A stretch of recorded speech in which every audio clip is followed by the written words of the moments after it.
Actually, I just need to, let me just grab, I have to take this Tibetan medicine. Let me just, trying to get it in at the right time. Excuse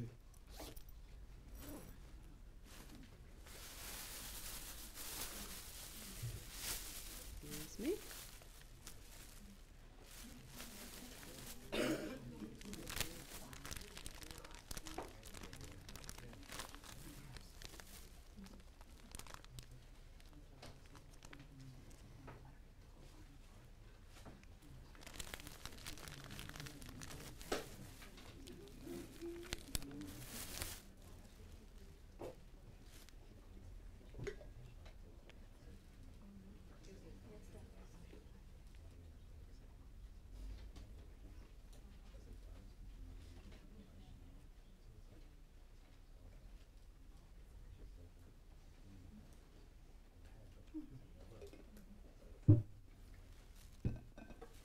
Thank you.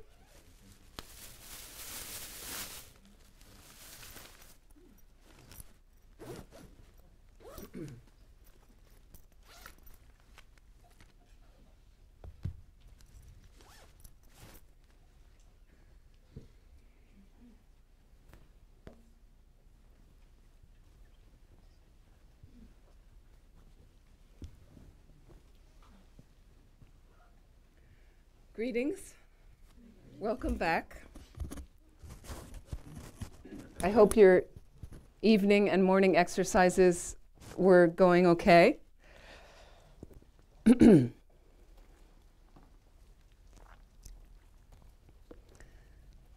going to start with the Tara praises, because some of us have done some of the other prayers, and some of them I'm going to roll out in an abbreviated practice like we did yesterday.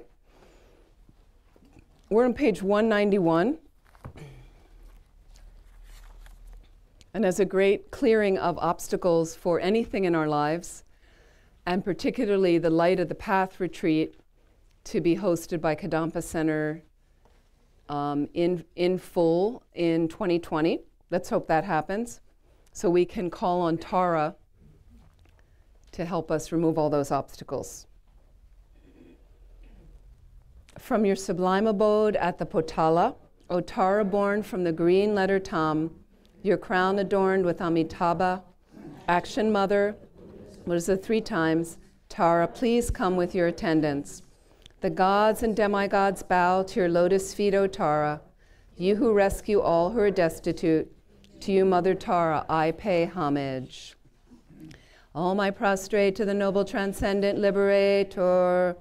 Homage Tara, swift heroic, eyes like lightning instantaneous, sprung from opening stamens of Lord of 3 worlds, tear-born lotus. Homage she whose face combines 100 autumn moons at fullest, blazing with light rays resplendent. Collection, homage golden blue one lotus, water-born and hand-adorned, giving effort calm austerities, patience meditation her sphere. Crown of Tathagatas, actions triumph without limit, relied on by conquerors' children, having reached every perfection. Homage filling with tutar, Hong desire, direction, and space, trampling with her feet the 7 worlds, all beings, worshipped by the All-Lord, Chakra, Agni, Brahma, Marut, honored by the host of spirit, corpse raisers, Gandharvas, Yaksha, homage with her trade and paid sounds, destroying foes' magic diagrams, sing left out right in, blazing in a raging fire blaze, homage to a very dreadful destroyer of Mara's champion, this visage, who is slayer of all enemies, homage at the heart her fingers, with 3 jewel mudra, light ray masses all excited, all directions wheels adorn her. Crown emitting garlands of light, mirthful laughing with tutare, subjugating Mara's devas, homage she able to summon, Earth guardians assembly, shaking frowning with her hong sign. Every misfortune, homage crown adorned with crescent, moon all ornaments most shining, Amitabha in her hair knot, sending out much light eternal. Like unending fire abiding, right stretched left and joy surrounds you, troops of enemies destroying. Homage she who strikes the ground with her palm and with her foot beats, scowling with the letter Hong, the 7 levels she does conquer. Nirvana, she endowed with Om and Soa, destroyer of the great evil. Homage she with joy surrounded, both bodies asunder, freeze with Hong and knowledge mantra, arrangement of the 10 letters. Homage to her with seed letter, shape of syllable Hong, by foot stamping shakes the 3 worlds. Meru, Mandayar, and Vindhya, homage holding in her hand the hair marked moon of Deva lake form. Pay totally dispelling poison, homage she whom gods and their kings and the Kinnaras do honor, armored in all joyful splendor. She dispels by dreams and conflicts. She used 2 eyes bright with radiance of sun and foam, with twice Hara and 2 Tare. She dispels severe contagion. Power by the set of 3 natures, destroys hosts of spirits, yakshas, and raise Green Ture, these praises with the root mantras. Prostrations thus are 21. The bottom of the next page we'll do 3 Tara mantras. Om Tare, Tu Tare, Ture Soha. Om Tare, Tu Tare, Ture Soha. Om Tare, Tu Tare, Ture Soha.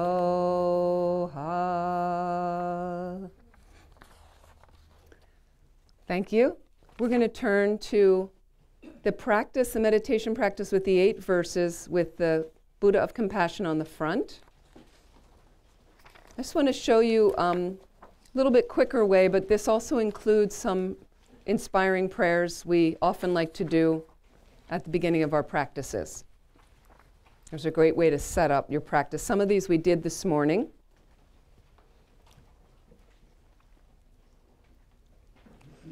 So please, sitting comfortably, you could close your eyes for a moment. I'll read this description. And just relax. It doesn't matter if you weren't here yesterday. Perfectly fine. It's always nice to just check that posture of the body.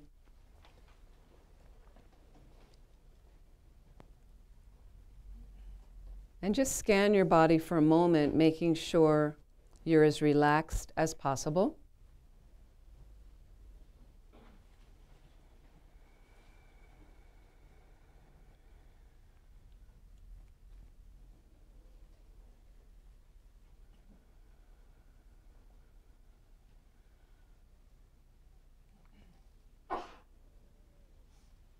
And bring your awareness to your breath, a normal, natural breath.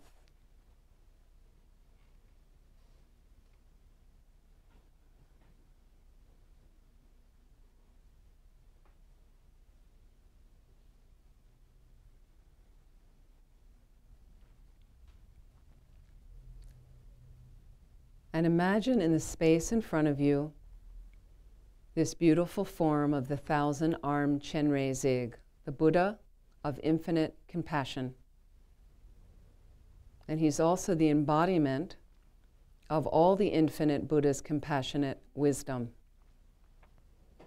Imagine him standing on a lotus and moon seat, his body in the nature of white light, youthful, adorned with many jewels and draped with beautiful scarves, as if he is really there, a few feet in the space in front of you, slightly higher than your forehead. Maybe he is 6 or 8 inches in height, but if that's difficult to focus on, feel free to make it larger. He has 11 faces. Of the 3 on his shoulders, his central face is white, the right green, the left red. Above those, his center face is green, the right red, and the left white. Above those, his center face is red, the right white, and the left green. Above those is a wrathful dark blue face with yellow hair standing erect. And on top of that is a red head of Amitabha Buddha, peaceful and smiling. Just get a sense as if he is really there. His first two hands are joined at his heart, holding a wish-fulfilling gem. On the right, his second hand holds a crystal rosary, reminding us to recite mantra.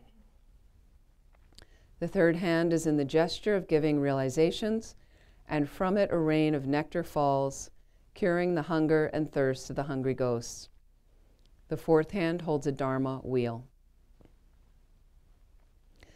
On the left side, the second hand holds a white lotus, the purest of flowers, although it rises from a swamp. The third hand holds a vase containing the nectar of his compassionate wisdom. The fourth holds a bow and arrow, symbolizing defeat of the four maras or negative forces. The other 992 hands are in the gesture of giving highest realizations. In the center of every hand is an eye to see all the living beings' realms. An antelope skin is draped over his left shoulder, symbolizing hatred is completely overcome by peaceful, compassionate wisdom.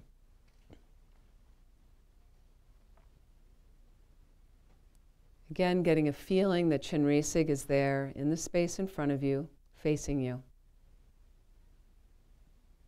If you feel that this is a form, a quality of the omniscient mind that is helpful to protect us from more suffering, could this be someone you would take refuge in to find that protection? And if you feel from your heart, feel free, we can recite together in the middle of this page, taking refuge and generating bodhicitta. So it's in the middle of that back of the first page of the picture. So if you'd like to join in, feel free.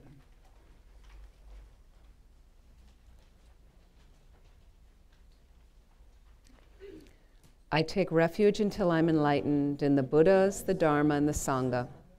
Through the positive potential I create by practicing generosity and the other far-reaching attitudes, may I attain Buddhahood in order to benefit all sentient beings. I take refuge until I'm enlightened in the Buddhas, the Dharma, and the Sangha. Through the positive potential I create by practicing generosity and the other far-reaching attitudes, may I attain Buddhahood in order to benefit all sentient beings. I take refuge until I'm enlightened in the Buddhas, the Dharma, and the Sangha. Through the positive potential I create by practicing generosity and the other far-reaching attitudes, may I attain Buddhahood in order to benefit all sentient beings. 4 measurables. How wonderful it would be if all sentient beings were to abide in equanimity, free of bias, attachment, and anger. May they abide in this way. I shall cause them to abide in this way. Guru Deity, please inspire me to be able to do so. How wonderful it would be if all sentient beings had happiness and its causes. May they have these. I shall cause them to have these. Guru Deity, please inspire me to be able to do so. How wonderful it would be if all sentient beings were free from suffering and its causes. May they be free. I shall cause them to be free. Guru Deity, please inspire me to be able to do so. How wonderful it would be if all sentient beings were never parted from upper rebirth and liberation's excellent bliss. May they never be parted. I shall cause them never to be parted. Guru Deity, please inspire me to be able to do so. Special altruistic intention. Especially for the sake of all mother sentient beings, I must quickly, more quickly, in this very life, attain the precious state of complete and perfect Buddhahood. Therefore, I shall practice the gradual path of Guru Chenresig Yoga. And the 7-limb prayer. Reverently I prostrate with my body, speech, and mind. I present clouds of every type of offering, actual and mentally transformed. I confess all my negative actions accumulated since beginningless time and rejoice in the virtues of all holy and ordinary beings. Please remain until cyclic existence ends and turn the wheel of Dharma for sentient beings. I dedicate all the virtues of myself and others to the great enlightenment.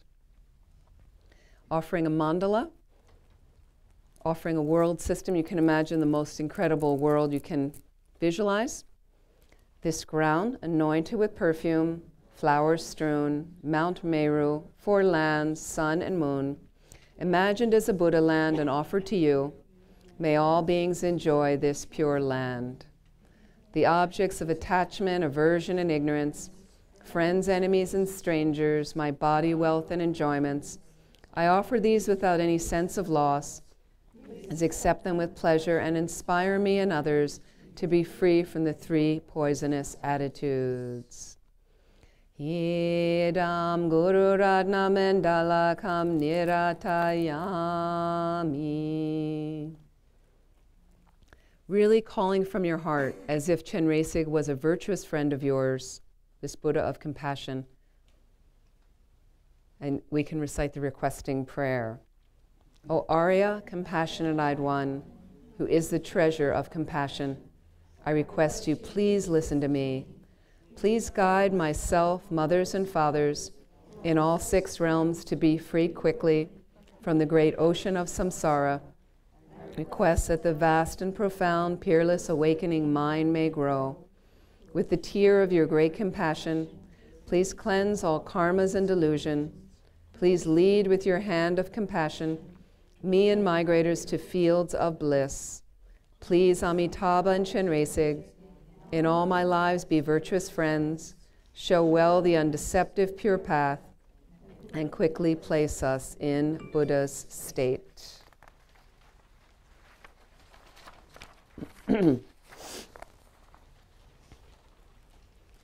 So please visualize right now that the Chenresig in the front,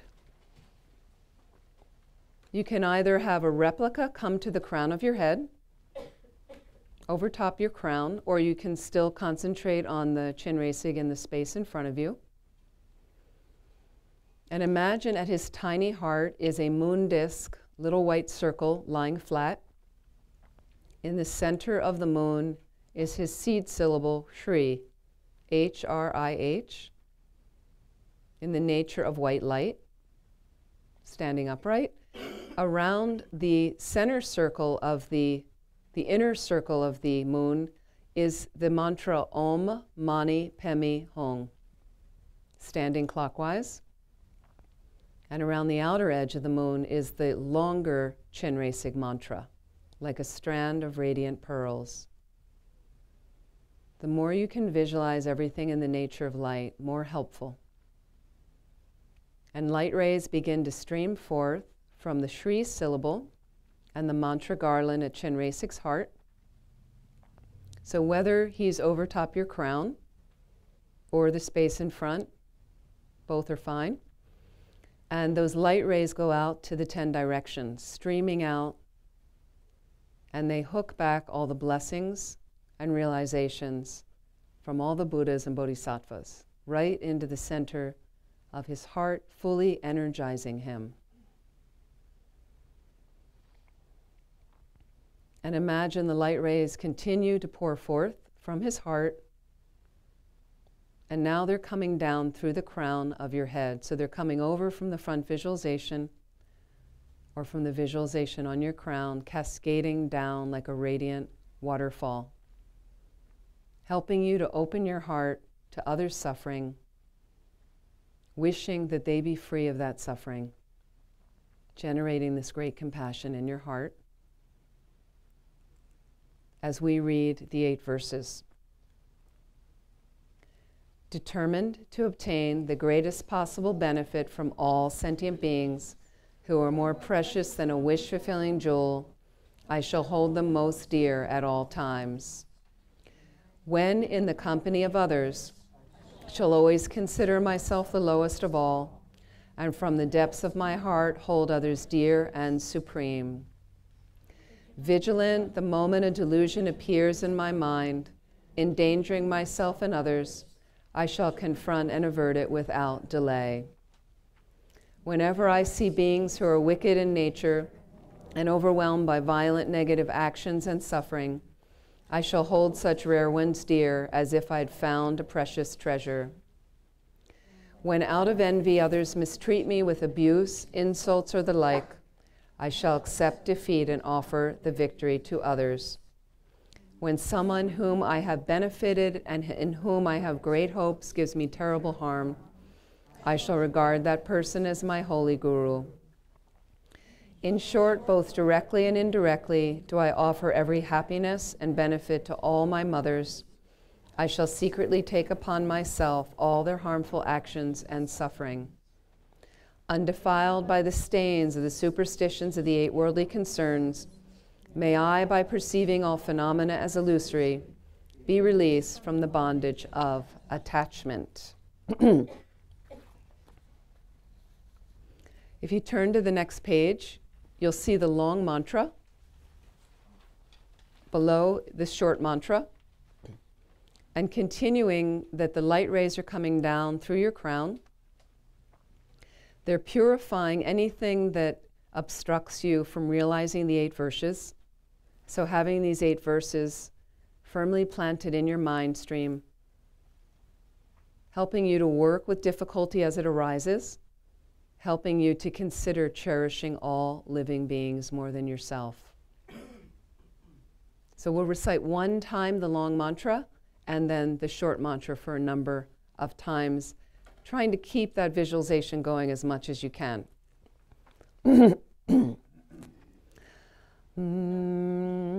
Namo Ratna Trayaya, Namo Aryajnana Sagara, Perotsana Buharadzaya, Tathagataya, Arhate Samyak Sambuddhaya, Namo Sarva Tathagatabhye, Arhatebhye, Samyak Sambuddhebhye, Namo Arya Avalokite, Shoraya Bodhisattvaya, Mahasattvaya, Mahakarunikaya, Tayata Om Dara Dara Diri Di, Duru Duru Iti Vate Tale Ta, Patale Patale Kusume Kusume Var, Ili Mili Ziti Zola, Apanae Soha.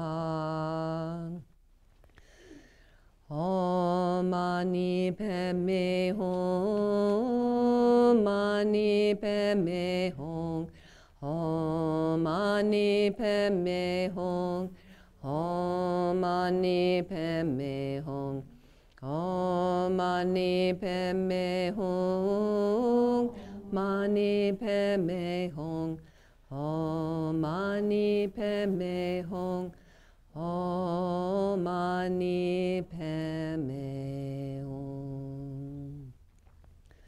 Om Mani Padme Hum, Mani Padme Hum.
Om Mani Padme Hum.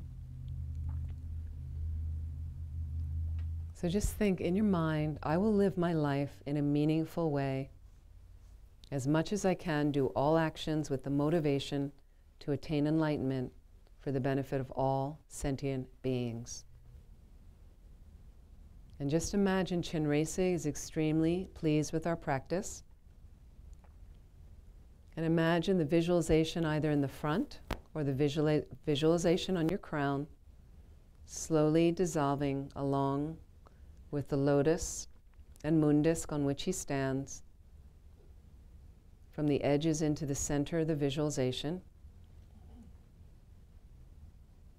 Imagine he dissolves into a radiant crystal drop of light.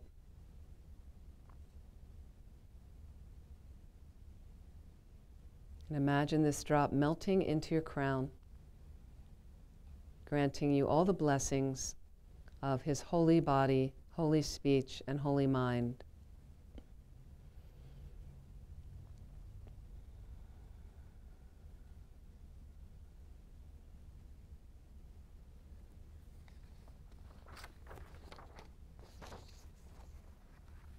If you turn to the last page, we'll do the first two dedication prayers.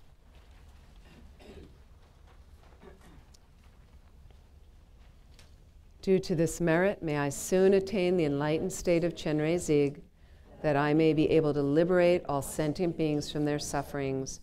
May the precious Bodhi mind not yet born arise and grow. May that born have no decline, but increase forevermore. So just wanted to show you a way of, again, we did a little bit of this yesterday, how to do the whole complete practice with the prayers as a nice practice if you like to do. And it also says in there that you can, if you want to leave Chenrezig out there for the rest of the day, so if you're eating something or drinking something, you can offer first to think, instead of just me grasping, shoveling it into my mouth, take a moment, offer to Chenrezig. You get some positive points for that, some merit, like that. And you can think whatever, if you have a problem, you want to have Chenrezig out there every day and you're having a problem, you can think, what would Chenrezig do? What would Chenrezig's response be? I'm in traffic. Would Chenrezig give the guy in the next car the finger? He's got a lot of fingers, right? He's got a lot of fingers going on. So is that what he's going to do with his fingers? 1,000 arms, It's a lot of fingers there, okay? 1,000 fingers. So I mean, a lot of times fortunately having a connection to Lama Zopa Rinpoche that I really do see as an embodiment of all these holy beings, and I've been fortunate to meet Rinpoche early in life and have a close connection to Rinpoche. And so I feel him more and more with me all the time. And so something happens and I'm like, how would Rinpoche respond? What would Rinpoche? I'm not an enlightened being, but I can bring that energy to me to at least counter some maybe more mundane, maybe negative experience I might add in. And I like to really appreciate Rinpoche. So yesterday flying, or when I came in Friday, I think tomorrow as well, it's going to be very windy in Philadelphia, apparently. And when we left Philadelphia Friday to fly down, the pilot said we were having some bumps on the way. Like he said, we just came up and it was bumpy at times. It was really bumpy. And people around, you get nervous and you kind of say, okay, hope it's not really bad turbulence. Sometimes it gets really bad. And then we landed, everything was fine, And somehow we landed, so automatically now I have this thing and I'm kind of like, thank you, Rinpoche. Thank you for delivering me safely I just bring him with me. I'm driving somewhere, a long journey, and I get there and the car didn't break down and I'm like, that. So you can always bring that in. Okay, I want to, we're going to go through some more of the 7 points, 7-point mind training of these slogans, okay? Now, I don't know if the guy's here who wanted more of the slogans yesterday. I'm not sure. Anyway, I don't think he's here. Okay. Well, that's just too bad for him, isn't it?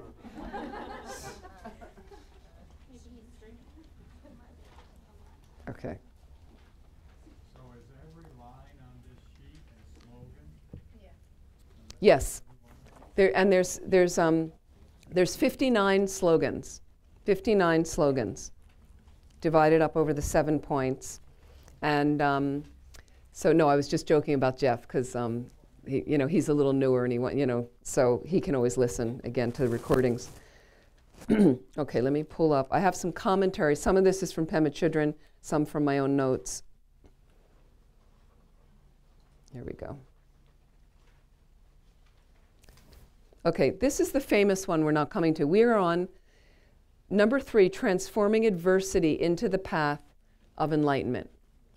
We're on that point. We looked at when all the world, I think, did we do the when all the world is filled with evil? I thought we did that one. Yes. We did that, transform everything into enlightenment. Okay, now we come to one of the most famous ones. Drive all blames into one. I mentioned this Friday night. Drive all blames into one. What's the one? Self-cherishing. Thank you. Someone was listening. Thank you. Drive all blames into one. We have a habit in our culture. Some of you, it's reinforced from friends, family around you, but it's somebody's fault. Somebody's fault. I grew up jokingly in House of Blame, I call it. House of Blame.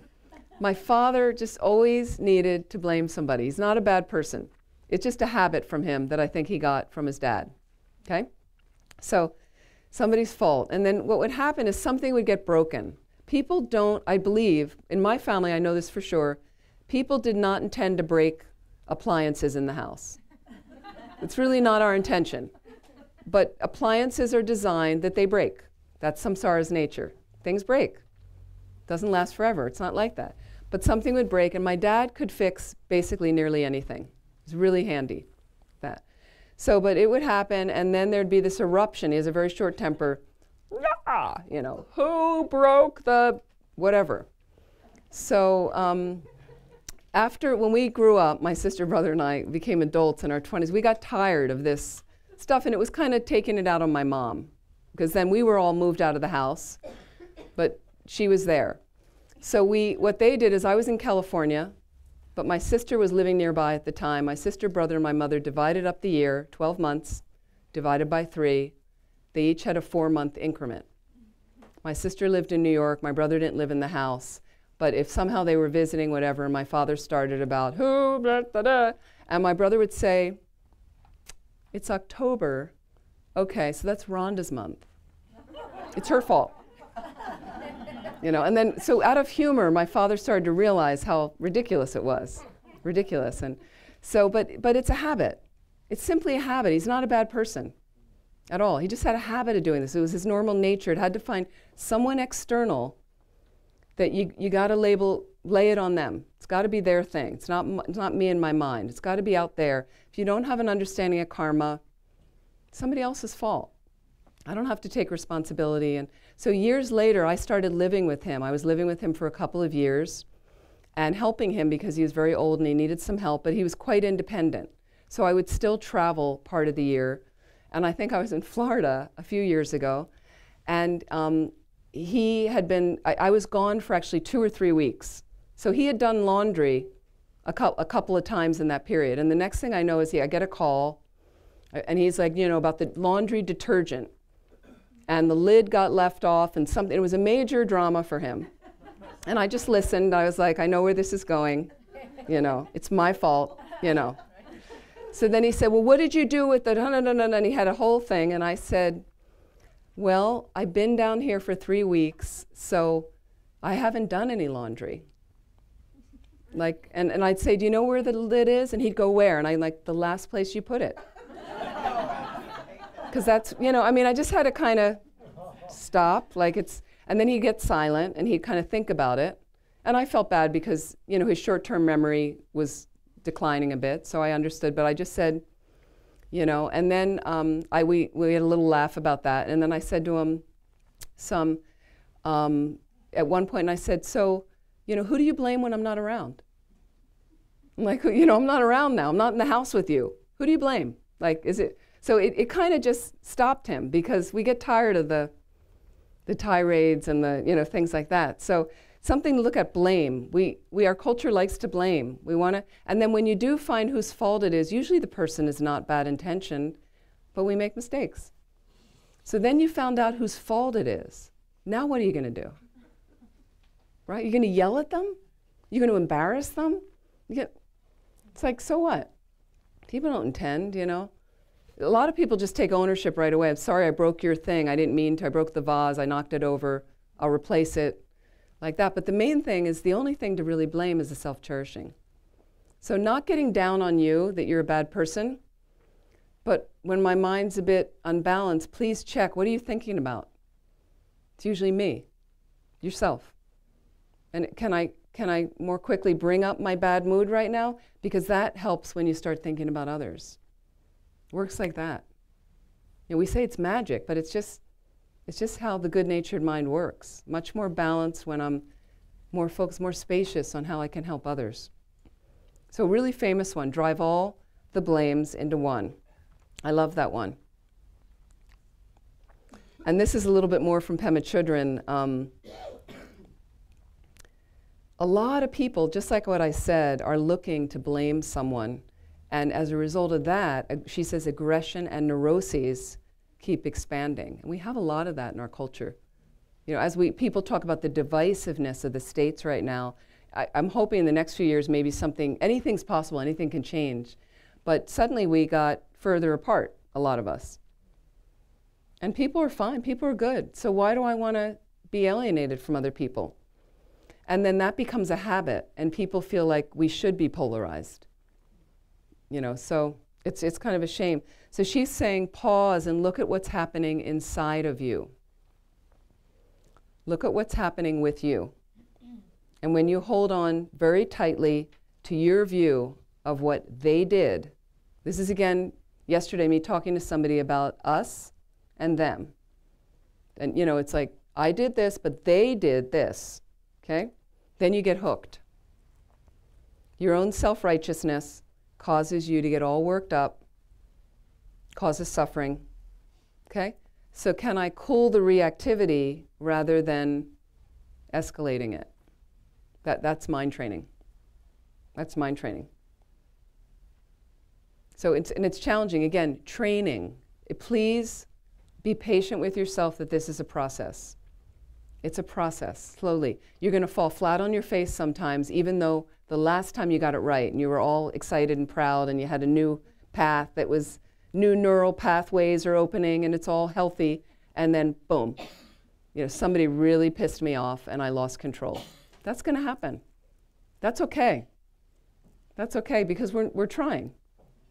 It's better than, you know, never owning my reactivity and just giving into it all the time. And also, I'll let you know, we will take a break in this session before 4. Next one. Meditate on the great kindness of all. And Pema Chodron puts this in slightly different words. Be grateful to everyone. This is wonderful. Isn't it lighter? Isn't it nicer? Okay? Meditate on the great kindness of all. Some people, possibly the way they were raised, the influences in school around them, had a lot of negative factors around them and tended to be, some people are very critical, negatively critical. It's just their nature. They're not bad. It's just a certain emphasis. We all know people have different traits, different behaviors.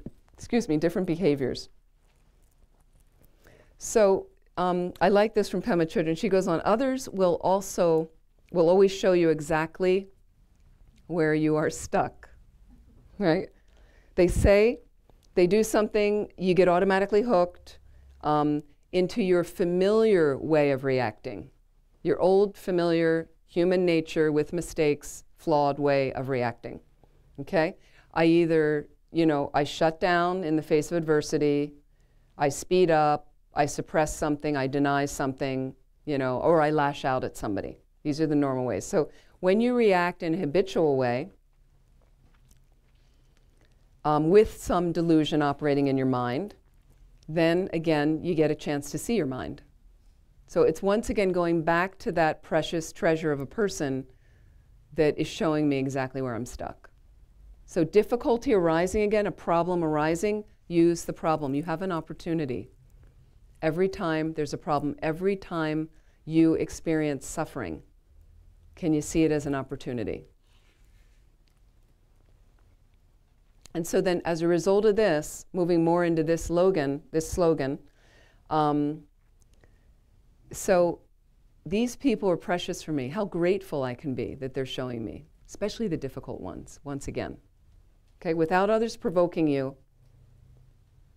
you may be completely unaware of your painful habits, painful behaviors, not interested in training anything because there's really nothing wrong with me. Okay, so sometimes your family is kind enough to show you if you have some more conscious people in the family. I was really blessed at Vajrapani Institute that I was working with about 15 people in the community living there, wonderful, half of them staff.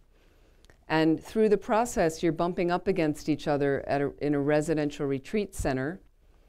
And so it's not like working for IBM where you go to work and you leave all your personal stuff at home. All the personal stuff would come out even more. And it was painful because some of my behavior patterns was, and there were some people saying, you know, you might respond that way in your family, but that doesn't work for me here. And I was like, what do you mean? I can't blame you. My father does. He blames everybody. Why? You know, so I really got it mirrored back to me, thinking, oh, everybody doesn't act this way? You know, and then I went, okay, they don't. So, like they're not happy with this. Or I could feed back to other people as well. It was really helpful. And they did it in a very conscious, compassionate way. So I was very grateful for that.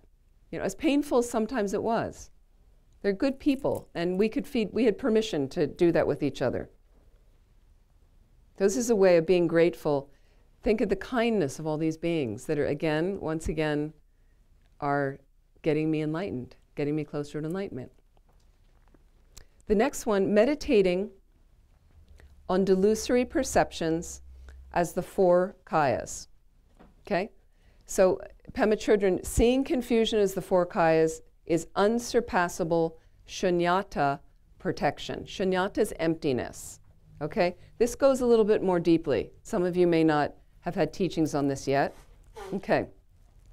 Here's one thing. So we talk about four kayas. Kaya is, in Sanskrit, body. Means body. There are four bodies of the Buddha. But instead of getting into very detailed about that relates more to tantric practice, you just want to understand that what is manifesting could be kind of an emanation of the enlightened mind to some degree. Better to see it like that.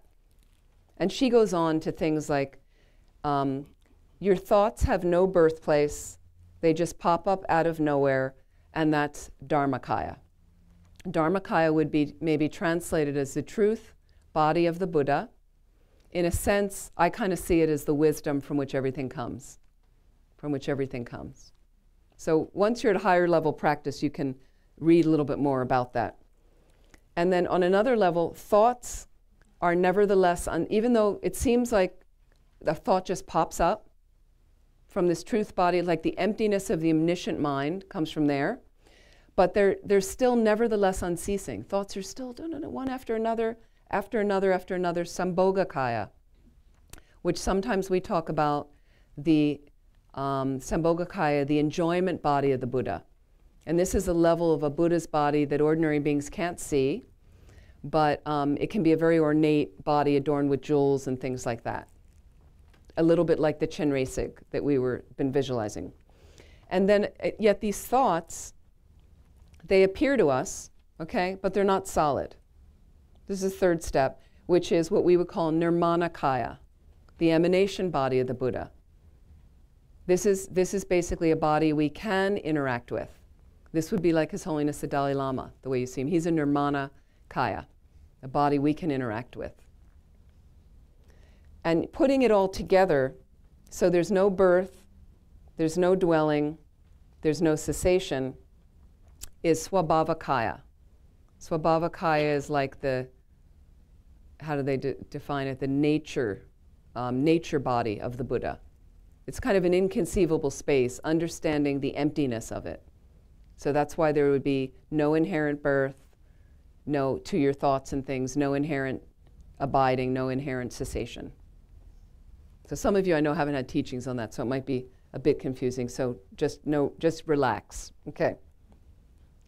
So the understanding of those three concepts, the different, or the four kayas in a sense, it talks about the unsurpassable protection of realizing emptiness. Shunyata.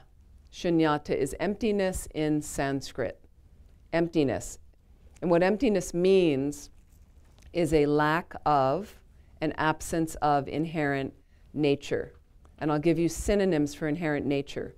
Concrete existence, intrinsic value, independent, permanent existence, existing from its own side with its own nature. It's what we impute on most everything we interact with, including ourselves.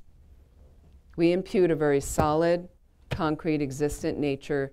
You know, that's not the only source of our problems, but it's one of the main ones, okay? And the real problem comes, a very concrete, existing, inherent, independent nature is how I interpret this pen. That's not the only problem. The problem is when I see it as inherently existent, independently existent of any parts or causes and conditions that made it a pen, or my mind taking in certain data of a cylindrical tube filled with ink that writes, which I'm going to call a valid basis of designation, and my mind sees that information, and in the next moment it labels pen on the valid basis of designation of a cylindrical tube filled with ink that writes. My mind missed the labeling process. So first I see the valid basis of designation, cylindrical tube filled with ink that writes. I just see that, okay? And then there's a gap before the labeling. It's a very brief, you can almost miss it, gap. And my ignorance covers over the gap. So I miss that I'm labeling. And then I label pen, okay? And so an inherently existent pen comes into my sight because I have an ordinary existence, an ordinary mind, not an enlightened mind that has seen emptiness directly. So I have a mistaken notion. So an inherently existent pen dominates my perspective, and it's glommed together with the valid basis of designation. I don't see a distinction, okay? So an inherently existent pen appears to my consciousness, solidly existing, unchanging, independent pen for all time. So let me give you another clue. Inherent things, they have no ability to change. They're not products. They don't come from other things. This is the nature of inherent existence, okay? And so it has no ability to change. It's like frozen in time and space. Is that this pen? No. This is made up of molecules moving along, and it's deteriorating right now, the pen. But that's not how I see it. Inherently existent pen comes into my consciousness. Pen is a mundane thing, but still, here's the real problem. So that's one problem. That's part of the problem. And here's the next part of the problem, is when I see the inherently existent pen, mine. That's the real problem. And that's where all your suffering starts from. My car, my phone, my kid. And anybody that threatens that, because it's mine, that's a problem. Okay? And anybody that embellishes that and helps that, then I'm attracted to and I like, and you're in my good buddy pool over here. Anything that threatens that, you go into the enemy camp, and I want to attack you and I want you out of the picture. And that's how we go through space and time. Because of this misknowing. Because we misunderstand everything. Everything that's appearing to us. So play with it. After the weekend, play with it. See, in the in-between times when you're not kind of studying emptiness, reading more about it, thinking about it, see everything, look at everything as a product. Look around the room right now. Everything's a product from something else, isn't it? You might say floor. Okay, floor is solid because you're all sitting on it. It's got to have some basis of support. That's serious. Okay? But look at the floor. You can see the pieces of whatever cork was put down. So you really see it's pieces that were laid down. You want to go into the pieces, well, they're made up of all kind of particles, right? And then you want to go into molecular level, well, there's molecules moving around in a certain configuration that makes up the floor. Nothing solid about it at all. okay? But it has a conventional reality that it can support all of us. Yeah, that's there. And when we say floor, we all have an agreement. That's the floor. We know what that is. Okay? We're not calling that the floor. That's not a valid basis of designation for floor. It has to be a valid basis of designation. You analyze. But see everything as a product, and then when you want to do a little deeper reflection on it, then you analyze, how does it actually exist? How does the floor exist? Rinpoche would do this. We've done this before in here. Rinpoche's done this in different, every 10 years it kind of changes a little bit how he rolls it out to us to get our minds to think in a different way. It's brilliant. It's just brilliant the way he does it, like that. But if you want to analyze, we've done this before. I don't know, does anybody? Yeah. So we want to, if you want to analyze the pen, for instance, okay, can anybody tell me where's the pen? In your hand. In my hand. Okay, so at the bottom, I'm holding this, right? Everybody agree? Okay. So if you say, in my hand, you have to be specific with emptiness. It's in my hand. It's between my two fingers, okay? If I take out this part that I'm holding in my hand, just that little, okay? And I held that up to you. Is that pen?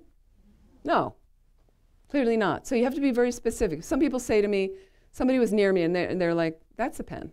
And I went, right there? Take out that little thing? And they go, no, come on. I said, okay, we're looking for the pen. I'm seriously looking for the pen. I said, I'm with you. And they said, all right. They said, the whole thing is the pen. I said, okay, but the pen has parts. The pen has different parts. You can't say the whole thing, but let me look first in the parts. Because we agree that it comes into existence based on its parts, right? That's one of the ways one of the things it depends on. People with me? Cap of the pen. I'm going to say ink cartridge inside. There's this little metal point. I've got the thing in the back that plugs in, and then I've got the cylindrical tube. These are all parts of the pen. Is everybody with me?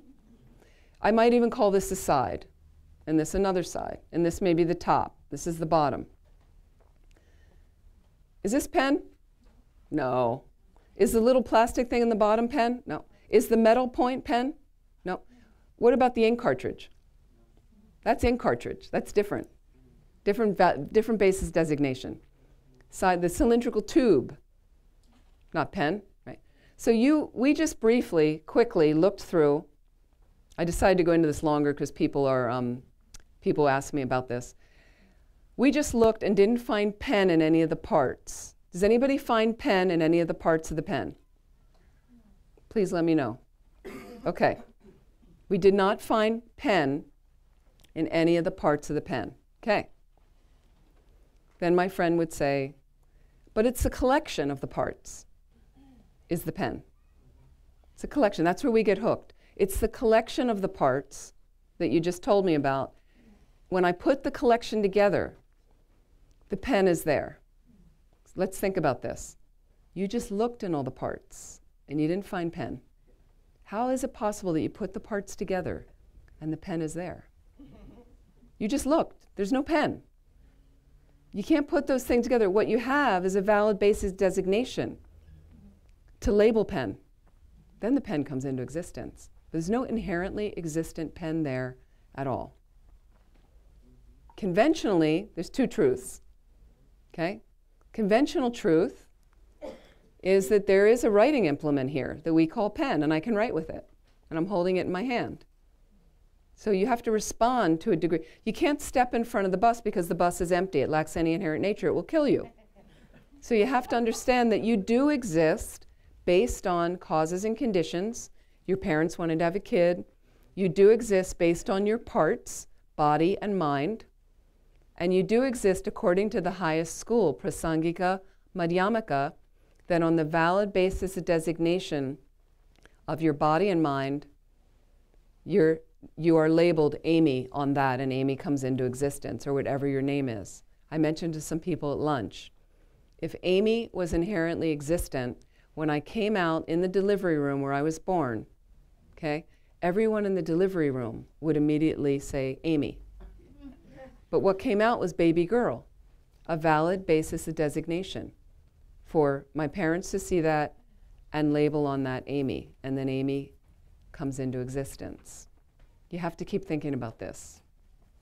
This cuts the root of your suffering to know reality directly and to not get swayed. So at least at our level, we can try not to be as manipulated by the appearances that are showing us, and they're coming in, that data from our external experiences is coming into our mind based on our karmic propensities.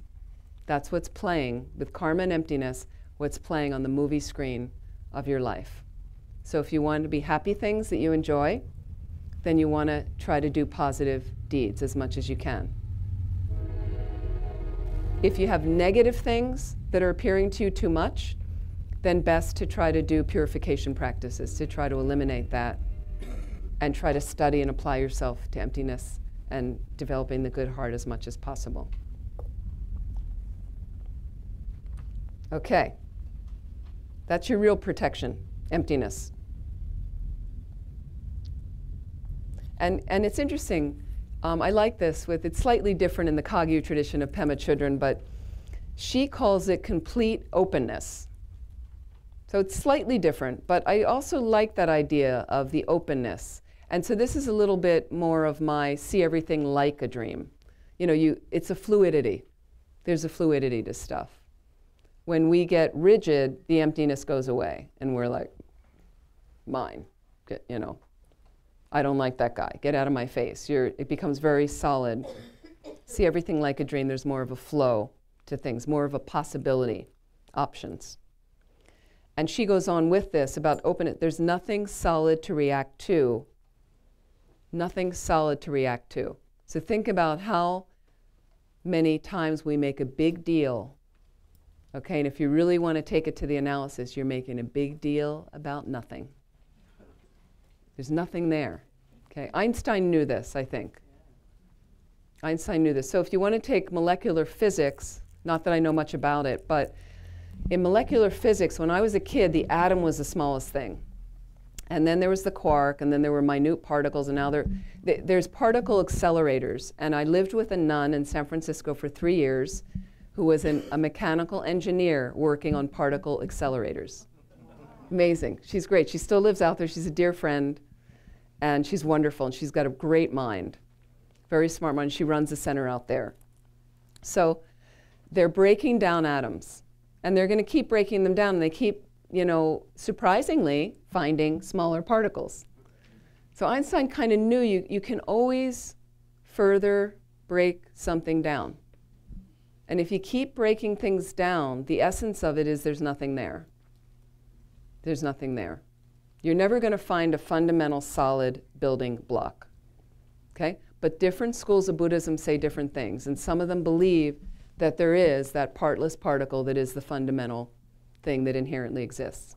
So even by saying there's nothing there, you need to understand how things do exist so that you can practically engage and not harm yourself or others.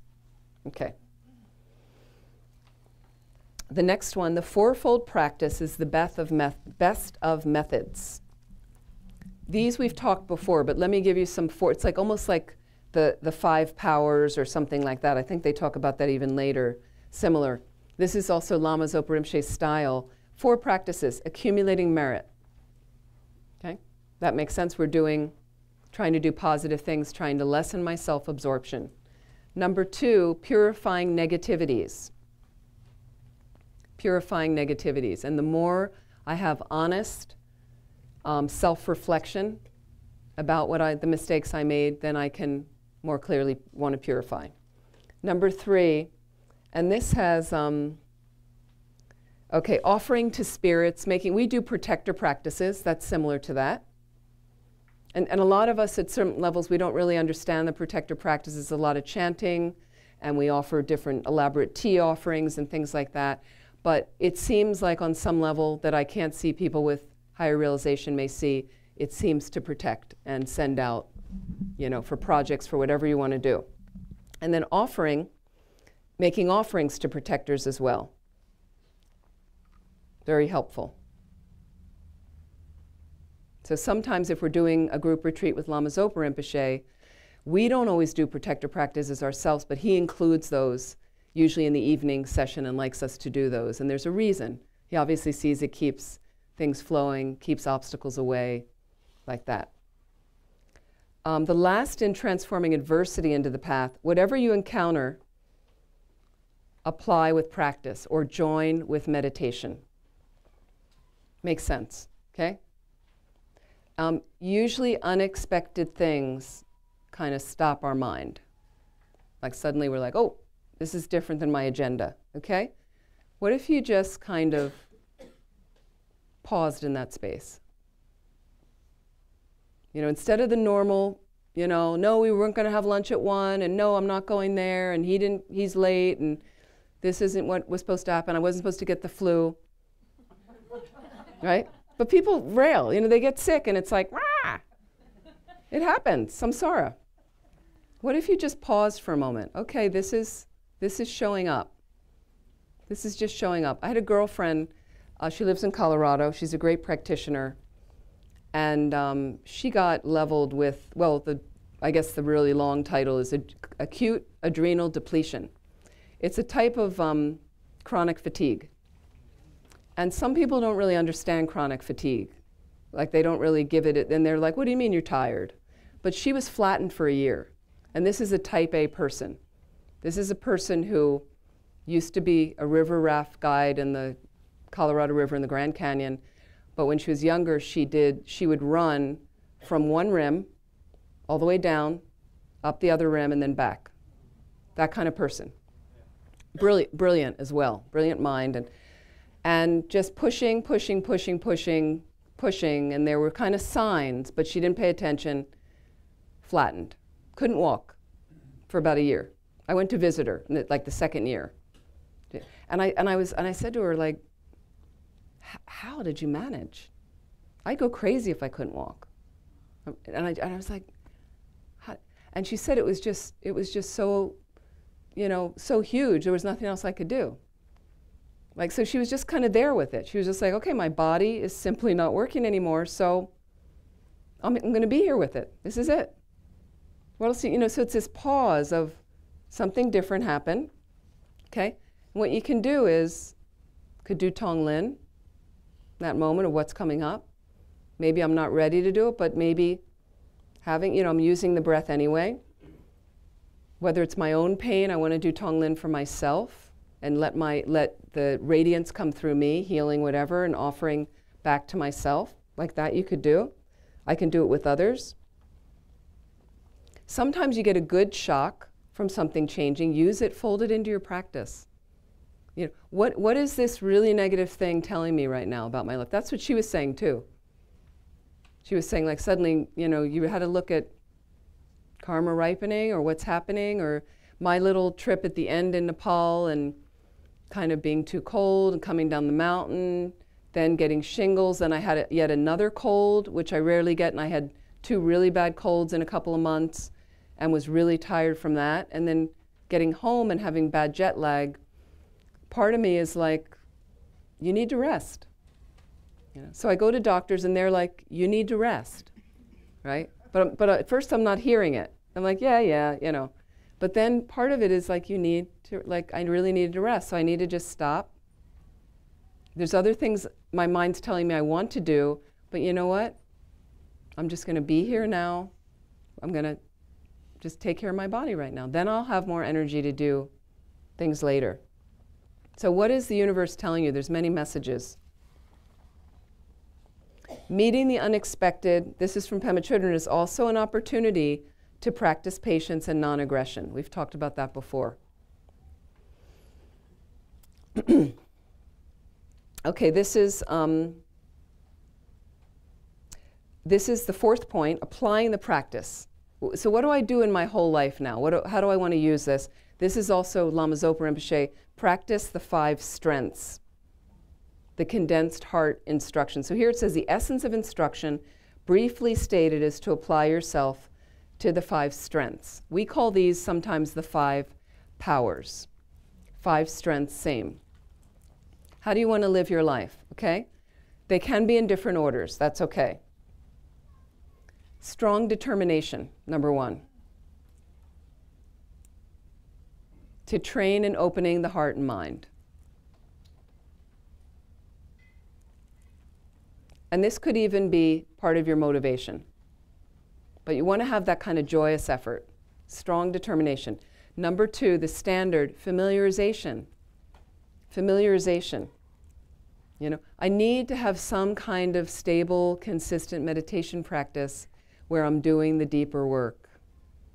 I'm sorry, that has to really go on. It's hard, it becomes very superficial otherwise. You want to have some kind of meditation practice. Familiarizes my mind over and over. Or if I'm doing tonglen regularly, then more naturally I get into a problem and that's what's going to arise for me. But you have to practice to make it happen. Number three, positive seed, the positive seed. So what kind of conditions can I create? Positive conditions. What kind of merit am I making so that I have all the good conditions? So what kind of good deeds are you doing, and what of your good qualities are you emphasizing and practicing and developing, enhancing? Number four could be purifying negativities. So some of these came up in these four powers as well, but purifying negativities, reproach, you could say. And what you want to get careful with this one, because you don't want to get stuck in guilt. But regret is powerful for us. Regret, I acknowledge I blew it. I'm really sorry for that. I caused a lot of suffering to myself and others. You might feel awful about it. But regret's going to take you on to a remedy. I'm going to do so. I've got a purification practice. I'm going to apply. I'm going to do this. Okay? Guilt is just an obsessive negative cycling of the mind. Doesn't have any remedy. It's just going to stay there. I'm terrible. It's horrible. I did this thing and it's terrible. It's horrible. And just get down to it and do something. Do a purification practice. Number five is like your dedication, sometimes called aspiration. But you want to dedicate to alleviate the suffering in the world, like that. 5 powers, or 5 strengths.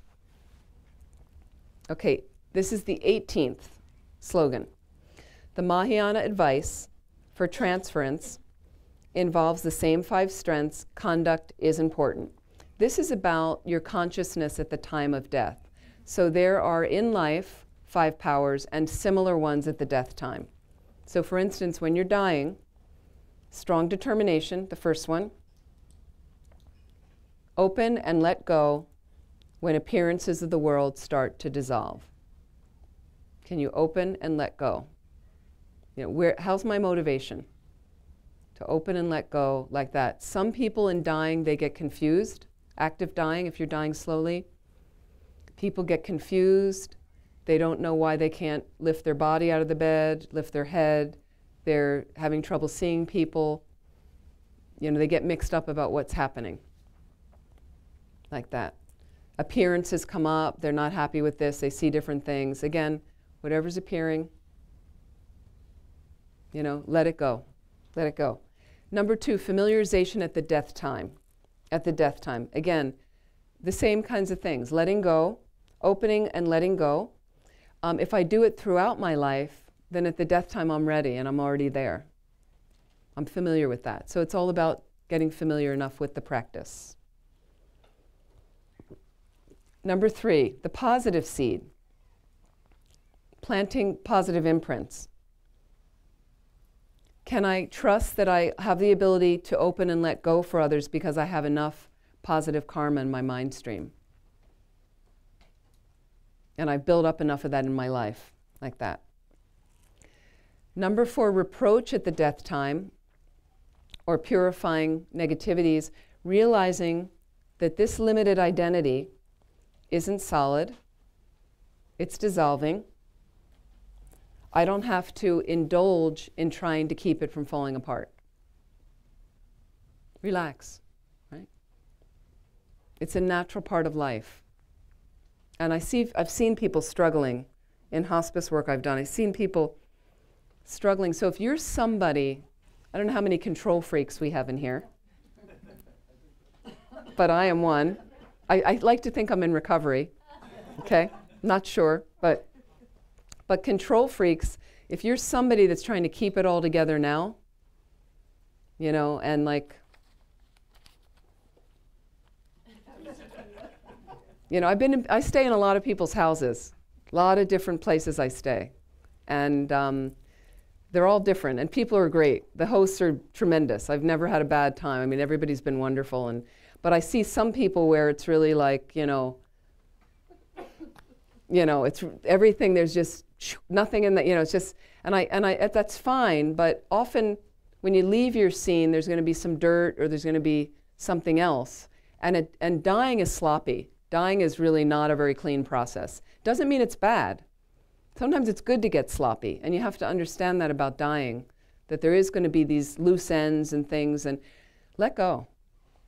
You'll be so much happier, so much freer. It's just, it's not everything is going to be finished and in the right compartment, and so we try to get that in life, but then if we practice a little bit, like it's okay that the cup is, you know, over there on the side, it's okay.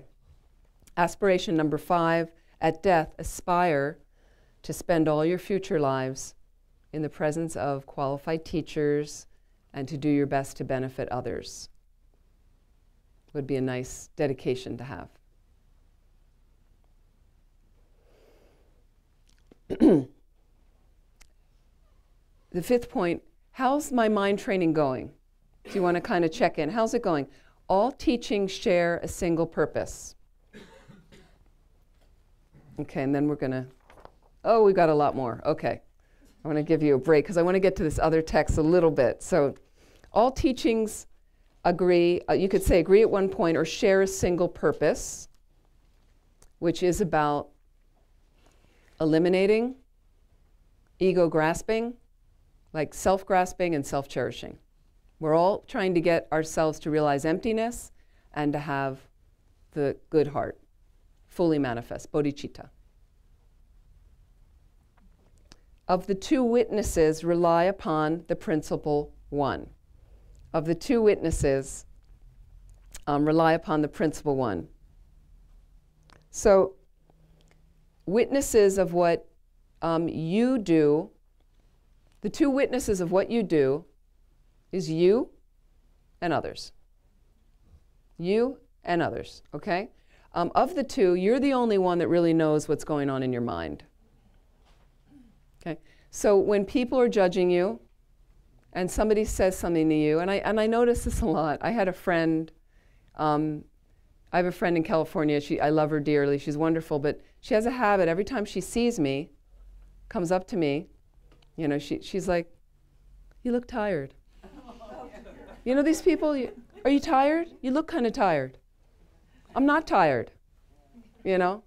I might look tired. I'm aging, so maybe she doesn't see me all the time. So yeah, maybe I look older. Maybe that makes me look tired. I have circles under my eyes. Okay, I'm not tired. But she comes in and, you know, it's like this. I know my mind, but it affects people. People say something about, you know, is that, oh, your hair is a little funny, or you're something, you know, and then you're the rest of the day, oh, I'm tired. I guess I'm tired. She said I'm tired. Oh, you know, and it gets into deeper criticisms and deeper things, and you see how people set you up. They say something, and this is what we were talking about with the kids. This is what happens on social media, why so many kids are anxious and depressed. Some little thing pops up, and they're not doing it, and they weren't invited, and then somebody said that, somebody misinterpreted, so then they said you're this, but in the morning, think about it, in the morning when you woke up, if you wake up and you're fine, you're like, I'm okay, it's another morning, great, wonderful. You're the same person you were then later in the day when the person says you're this or you're that. You're the same person. What's different? So why do we get affected by that? Stay balanced in the center. You're going to know yourself. You're the one who can best know what's going on, and be honest with yourself, too. This is a nice one. Always maintain a joyful attitude. Always maintain only a joyful attitude, only a joyful attitude. That's fantastic. That's fantastic. I mean, think about just the United States now. They talk about our fragmentation, our divisiveness, if everyone maintained only a joyful attitude. That would be nice. Fantastic. And this is a little bit more from Pema Chodron about applying cheerfulness. And, you know, and I noticed a friend of mine was going around our community, and I noticed, you know, I don't always smile all the time, but he was saying he purposely kind of put a smile on his face. He noticed he wasn't smiling, and he's a tall guy, and he was kind of intimidating to people, and so he started smiling. And I notice I do this a lot in airports, because if I'm walking around like this, often I have a sweater on if it's cooler, but, you know, with this, and people are like, you know, they're not sure. And a lot of people think I have cancer, right? Fortunately, I hope I never do, but people say, and you know, occasionally, so you see people, but they're also, where I live, slightly conservative, and they're kind of afraid. You know, they're like, what is, you know, Hare Krishna? What are they gonna, do they want to give me a book? You know, what's going on here? They don't know. But if I smile, you know, it totally disarms people. Then they're like, you know, and then I start talking. I remember there's a woman just on this last flight, a young woman, and she was there, and I could see her looking over at me, like not, you know, and then I smiled over at her, and then we started talking, you know, it was great. And you can also, from that joyfulness, have a sense of gratitude, even when difficult emotions are arising or difficult things are happening, because that's a sign I can wake up. It gives me a potential to wake up when I'm faced with something. So why not be grateful for that? If this can be done even when distracted, you're proficient in mindfulness, okay? So if you can practice, even when you're distracted, you're well trained. And this is what we're going for. And you're going to be distracted by dying. You're going to be distracted by pain in the future. You're going to be distracted by loss of a loved one, maybe by an accident, unfortunately, or something happens with your kid or your partner. We get distracted. Those are the bigger distractions in life.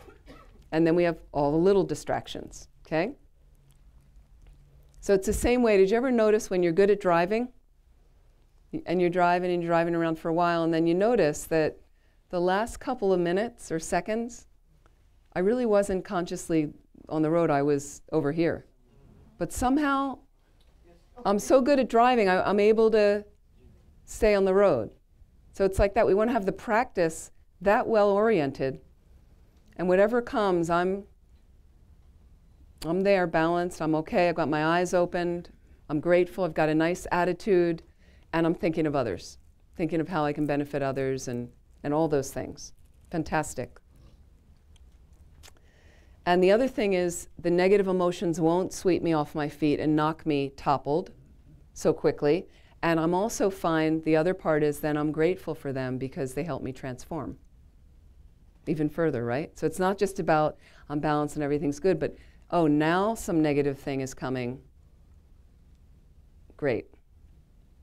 Even welcoming.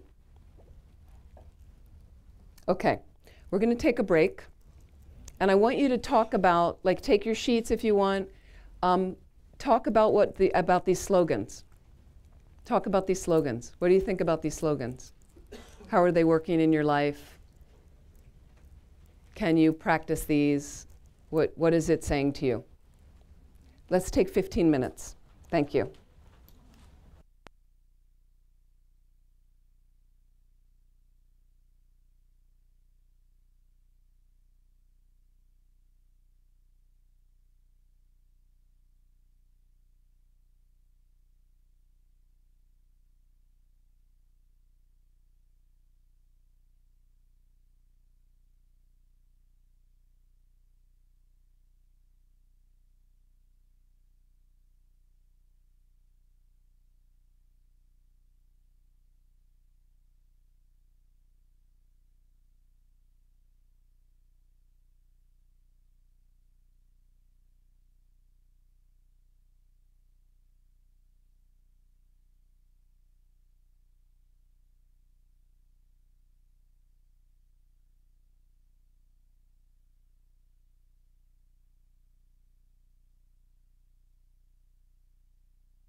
So can I make a political statement?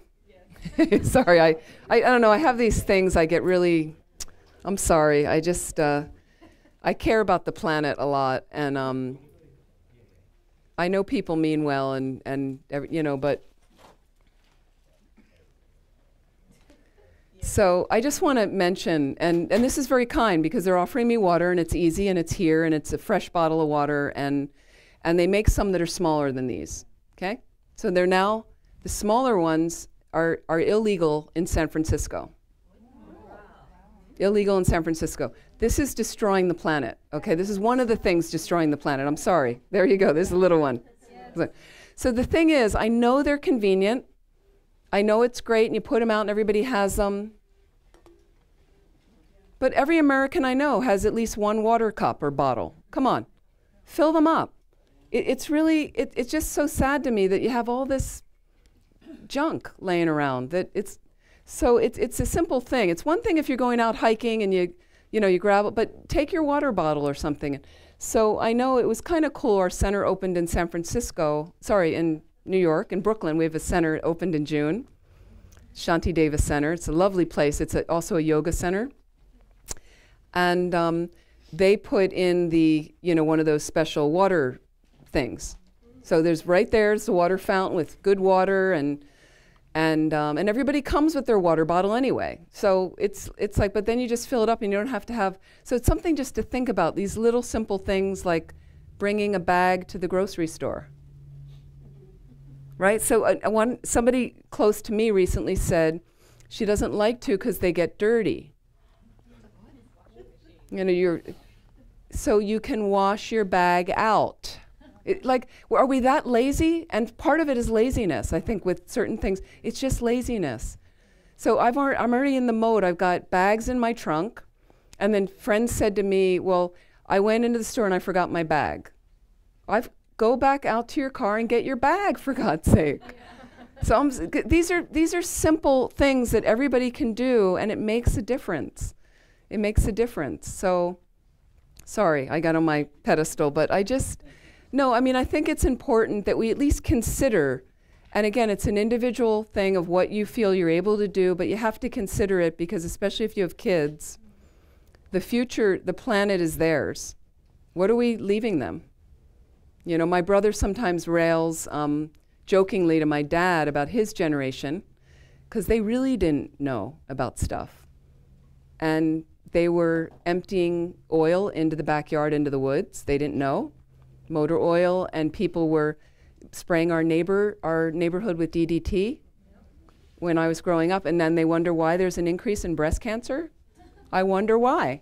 When you poison the neighborhood, so there's things that they've learned now, and we know enough to know, and these are simple things. These are simple things about just the plastic bottles. And so I appreciate the offer of the water, I really do, but I've been trying to just have it filled up. And so there's ways, so this last time I went to Nepal, this was exciting for me a little bit, but you can't drink the water in Nepal, and boiling and filtering, it's like, but I did finally invest, and it wasn't expensive, in a water filter. For years I'm like, people bring their water filters, I'm like, nah, it's too much trouble. It wasn't any trouble. And so normally they put a case of water, liter bottles in my room, and I'm there for a few days and I go through the entire case and then some. And I'm buying water bottles and leaving on, So this time I used in 3 weeks down in Kathmandu, I used one water bottle. That was it. And the rest was filtered and I didn't have any problems with my stomach like that. So it's just something to think about. And straws. Straws is the new one. That's the new one out. And restaurants are, some of them, sometimes it's their thing where they just give you straws. But now I got used to asking, could I just have some water, please? No straw, thank you. Or if you don't need a straw for your soda. Because once it sits on the table, and sometimes they already open them, then, so if you just, so these little things, they're small things to adjust. I'm giving away 12 stainless steel straws that I'm not using. Whoever wants them, please. Does your filter kill viruses? Yeah, it does. It goes down to any microscopic anything. I mean, I used it on, Kathmandu tap water, and I didn't have a problem. And normally you're pretty sick from that. Also, the nunnery where we stay has good filtered water as well. So eventually when I wanted to go out of my room, I'd go and get that and then filter that. Didn't have a problem. The bottled water has gunk in it. Bottled water's not great, most of it. So you're kind of taking a chance anyway. But one time there was this blue-green algae that was going around for a while, and that was in the bottled water, and people were getting sick from that. So you can never it's samsara, right? So you can't totally protect. But it does filter. The good water filters, I think they're called Sawyer. You can find them at camping stores. Yeah, they don't do viruses, I don't think. It filters whatever's in the water. So whatever kind of nasty stuff, 99.9% it said, it takes care of that stuff. So, yeah. But I never gotten viruses from the water. I never got viruses over there anyway. It was more the bacterias and the amoeba, stuff like that. Those were more the issues. Interesting with DDT, Asia still sprays it on the rice field. Yep, they do. They're still using it over there in Africa, most probably. Yep, like that. Okay, I'm going to interrupt the 7 points for a moment because I want to do a more thorough tonglen meditation. Okay, because we did a brief one yesterday, but I'd like to kind of show you to build up a little bit. It's going to take a bit, but we'll try our best, and we can come back to this, or we can continue at another time.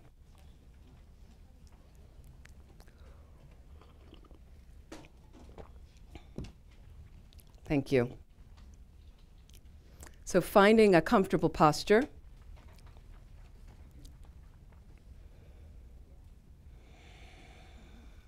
And now you're kind of experienced meditators. Some of you already were. You automatically know to just check how you're sitting. If you're in a chair, legs straight down so the body's balanced. Just finding that comfortable position.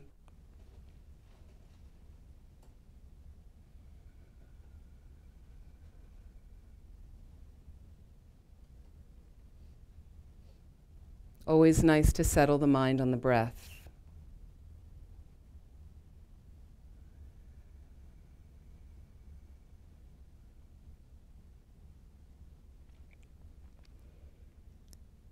You can always recheck your motivation, that the reason we're doing this in our tradition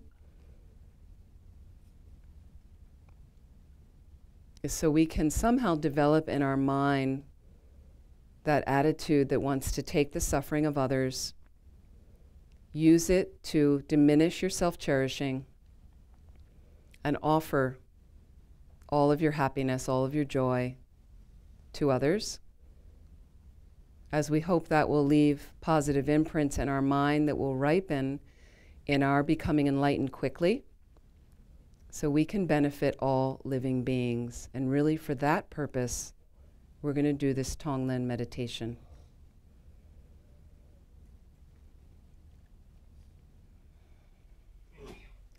So imagine now in the space in front of you, facing you is an exact replica of yourself, just seated across from you.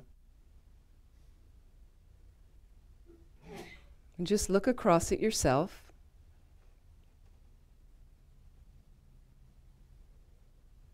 Just briefly thinking about the ways you suffer and how wonderful it would be if you were free of the suffering and knew ultimate happiness.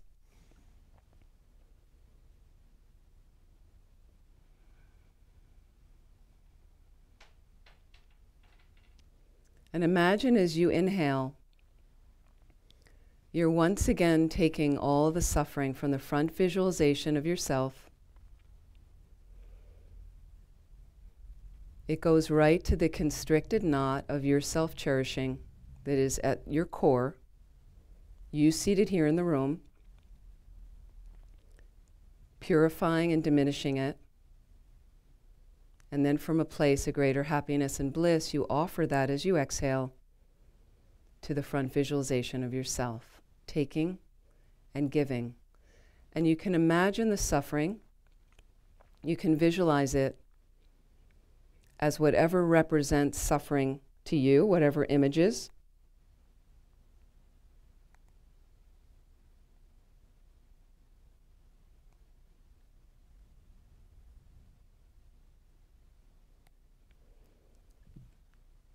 whether it's environmental toxins, words like war and racism, images of suffering and poverty and starvation, different colored light rays, whatever represents suffering. And then as you offer your happiness and joy, that can be in whatever images represent that to you. Taking and giving. Just try your best.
And depending on the time you have to do this meditation ever, is dependent on how much time you spend.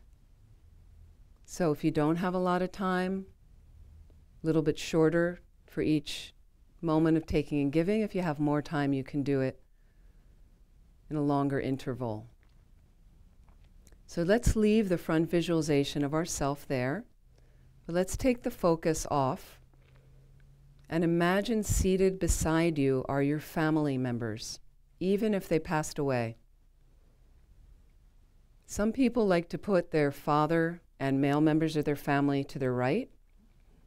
Some put their mother and female members of the family to the left. Doesn't matter. But just focused on your family now. Imagine taking in their suffering as you inhale, letting it erase and minimize your self-cherishing, and then offer them, as you exhale, all the happiness and bliss. Imagine them filled up with this.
And so leaving the family there beside you, let's focus now on all of our friends, supporters, colleagues we like, all seated in a semicircle behind us. Let's just focus on them for now. And let's do this tonglen practice in relation to all of them.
And leaving the friends there behind you, let's look back in front of ourselves and to one side of the front visualization of ourself. Imagine somebody very challenging or difficult, like an enemy. Just notice as you look at this person, notice any feelings that arise as you consider what it would be like what their suffering is like, what it would be like if they were free of suffering. Sometimes it's a bit more challenging with this person. But they, in particular, is who we need to practice with. So do this tonglen practice now, just focused on that more challenging person.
And leaving that person there, go to the other side of the front visualization of yourself and imagine someone you would consider a stranger.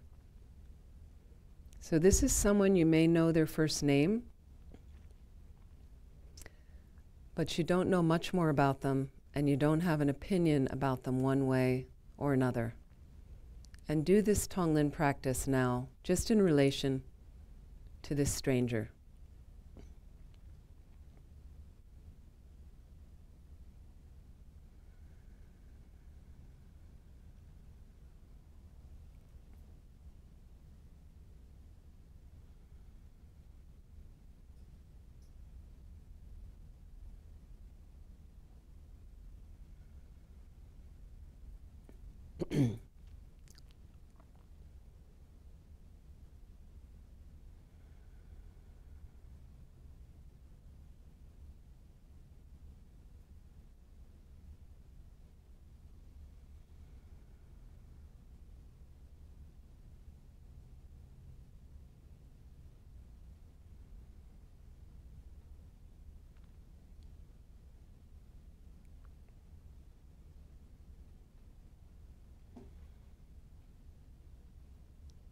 And now let's put all these beings together. The front visualization of yourself, your family, your friends, the enemy, and the stranger. And do this tonglen practice now with all of them together. Noticing if heart and mind are expanding, able to think of all these beings being released from suffering, having ultimate happiness.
And let's add in now all the beings in this room,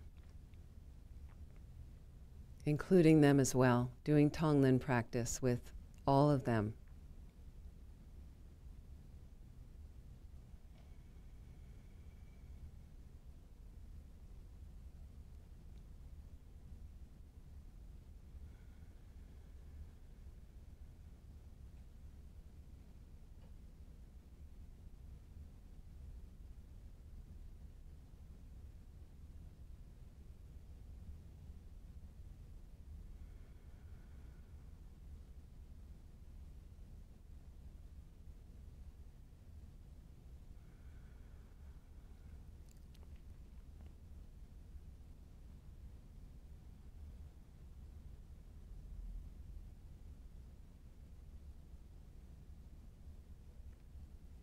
And just expanding out, imagining all the beings as well in North Carolina.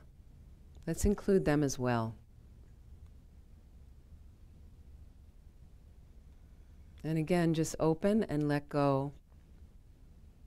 Taking all these beings suffering, letting it melt and chip away at your self-cherishing, offering them all your happiness.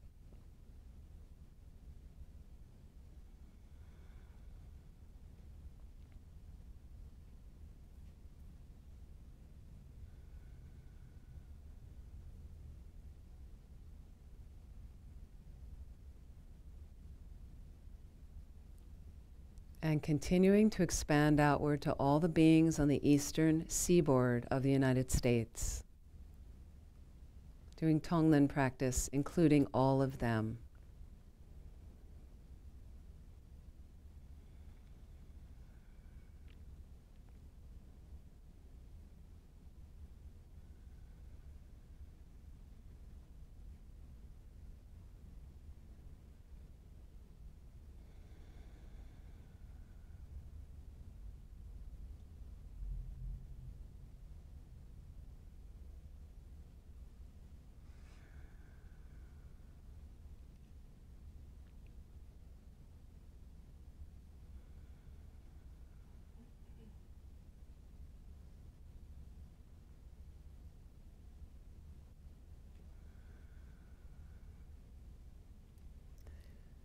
And expanding more to all the beings in the United States. Just imagining as best as you can, taking their suffering, offering them happiness.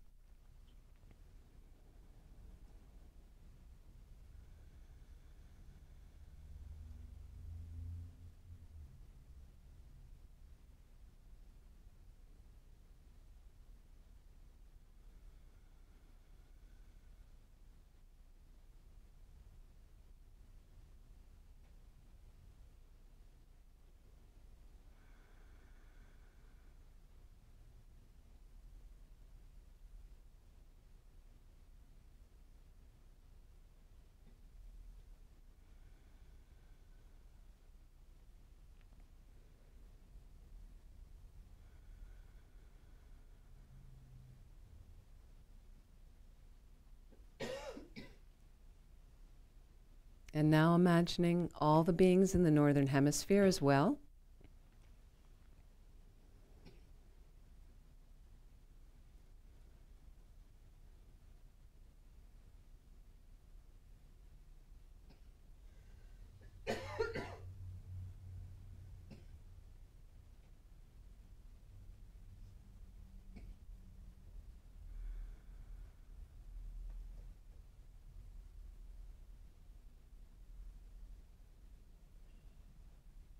And add in finally all the beings all over the planet. And do this tonglen practice as best as you can, thinking of all of them.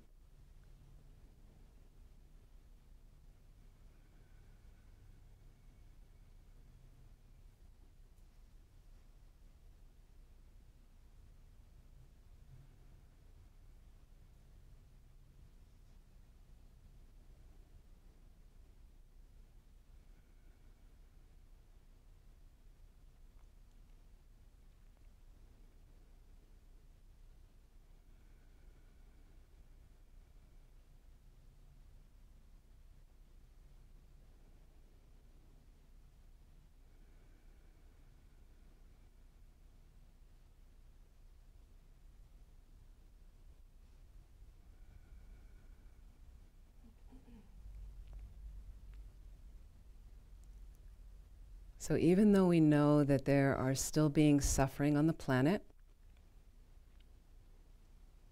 we are part of the world. So these ripples go out from here of us trying to do this practice. It definitely has an effect, a positive effect on the planet. Imagine if those beings had some slight release of suffering.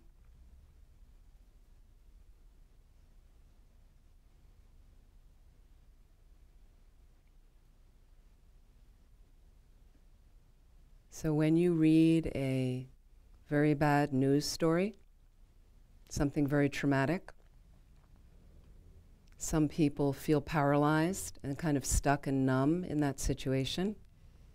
You can do tonglen. Very powerful to do this meditation for things like that, so we don't feel so helpless. Sometimes it's all we can do at that time.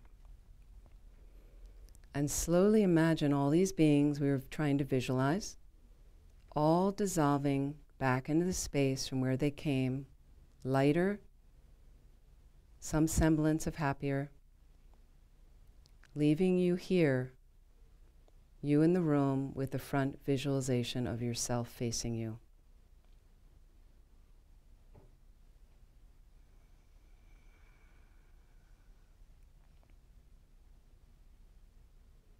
And just look across at yourself, noting any changes that arise in your mind.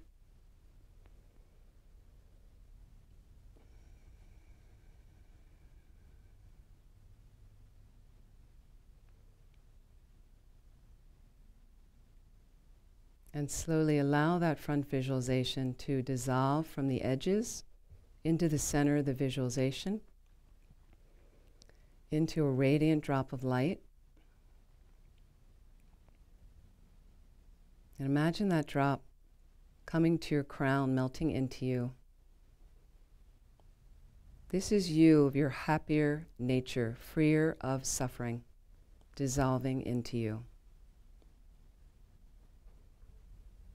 All your bliss, all your goodness.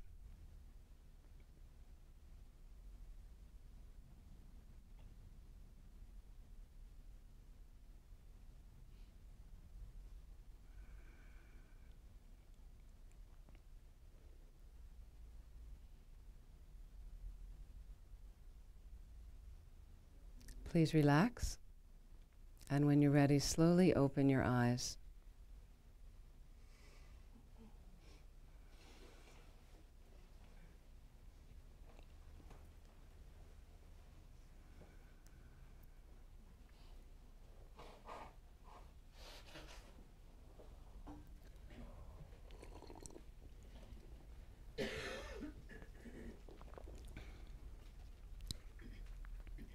Any questions, comments? There was a question about visualization. Please. Thank you. This was about Chen Rezeg's visualization and others I've tried. Usually there's a moon disk at the heart, and sometimes I have it going this way or this way. You said it's flat. It's flat. Good. And then you said the Hri was Standing upright in the center. So if you don't know the Tibetan syllable Shri, you can just visualize H-R-I-H, and standing upright in the nature of white light. so I'd be seeing those letters. And then the other mantras, how do they? And then the inner mantra would be Om Mani Padme Hum, close in, around the Shri. And then the longer mantra, larger, around the edge of the moon disk. And they're Standing upright, clockwise. Okay, because I try Now again, that you're with not going to get all the others. syllables. Don't worry, just kind of know it's there and that they're standing clockwise as much as you can. Remember in the nature of light. So it's in this plane on the person. Yeah, the moon is like this, and the Shri, and then sometimes there's usually one mantra around, but this particular practice has the two, the small and the long. Thank you. Sure, you're welcome. Please. Batman has arrived. Oh, he's with you. Are you Batwoman? Are you questioning? Batwoman is leaving. Okay. Thank you. My brother and I, more recently, our cousin died, and we went to Jewish religion. You go to a shiva. You go and you sit with the family, and they do prayers for a few nights. And we went with my cousins, and I hadn't seen them in ages. It was nice to see them. So they had some neighbors that came, and the guy had a Batman T-shirt on, you know, and this guy is obsessed with Batman. Like, I mean, and he showed us pictures in his driveway. He has a big house and a big driveway, and the driveway, they laid a whole Batman symbol in his driveway, and the whole house was decorated. And so then his wife was there, and he showed us pictures. And so my brother said to him, well, did your wife know when you got married? And he goes, oh, yeah, she's, you know, they're totally, it was funny of them at costume parties, and it was amazing, yeah. So question, but yeah, please. I have one. I have a short attention span. Batman kind of blew me out of Sorry. the water. That's okay. I think I follow you through this thing all the way to the lotus disc, whatever.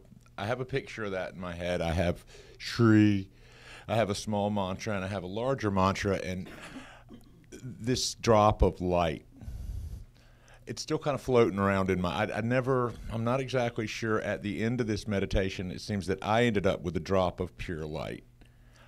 That melts into your crown, you mean, that light? So it's dispersed from that point? Or it melts into your crown, and you just feel the oneness of the blessings from the Buddha of infinite compassion, Chenresig's holy body, speech, and mind. You just want to feel that blessing like that. So just kind of the way that mine happened to go, I understand, I think, the principle, okay, into my crown. Well, what if at the very beginning of the meditation, I put my mantra over the Kadampa center, right over the stupa, maybe? I'm still holding on to this piece of white light, not exactly sure what to do with it. Not that it'll haunt me. So why not just put it the way it's described? Just do it like that. Just keep it simple. Oh. Just how it's described in the thing. Just put it, yeah. Okay. Is that, okay, yeah, I would just keep it simple. We sometimes read too much in and we're elaborating, and it's just, you know, basically you've got Chenresig on your crown or in front of you, and white light streaming out of his heart, building our compassion and helping us to realize the 8 verses in this particular vein. And it's just coming down through your crown, totally granting you all those blessings and removing obstructions from anything that prevents you from realizing those 8 verses. So the 8 verses, I guess my take on that, that's just sort of to help to remind me that's the place I'm headed, or... Well, this particular practice, for instance, this one Rinpoche put together just related, you could do it with the 8 verses. But the Chenresig practice comes in many other things. It's in the Nungne practice. We do a Nungne with purification, you know, prostrations and like that. And this one is just a way you can incorporate it with the 8 verses. Does that make sense? So basically what it's doing as the light comes down is it's purifying any tendencies you have, obstacles not to cherish others more than myself, or not to be vigilant when a delusion arises in my mind. Like it purifies any obstacles to that, and then it kind of energizes and grants the blessings for me to attain, to realize that, to really live my life like those 8 verses. Does that make sense? Yes. Great. That sounds great. It's great you have a visualization like that. Some people, it's very hard to visualize. You just keep working at it like that. Thank you. So my question is that I take it in, the suffering, and then I send something back. And I know in some of Pema's books there's a way that happens, because I ran out pretty fast. You know, I tried to send everything I could to the first group, and then I had less and less to give as the group got larger. So what is that point at which the suffering turns into white light or good wishes or something? Yeah, so the suffering doesn't actually turn into it, but I would just use the suffering to continue to chip away at my selfishness, my self-absorption, self-cherishing. The more we get rid of, the more we get ourselves out of the way, in a sense, meaning that kind of self, is then the more resources you have to offer all the joy, all the goodness, all the light, happiness, all your good experiences, like that. Okay, thank you. Okay. So Venerable Amy, the drop goes into our crown. Does it pass the nervous system and the chakras, or it just kind of goes into our head and just? I think, however much you want to feel that, some people are very sensitive and feel something, and some people are just like, they don't have much visualization. It's just like, okay, something going, and you can have it kind of melt to your heart, whichever. It's all fine. Because like it's that. the heart and mind. It just melts. Like that. You It can have feels a really blessing. good. Thank you. Yeah, thank you. Yeah.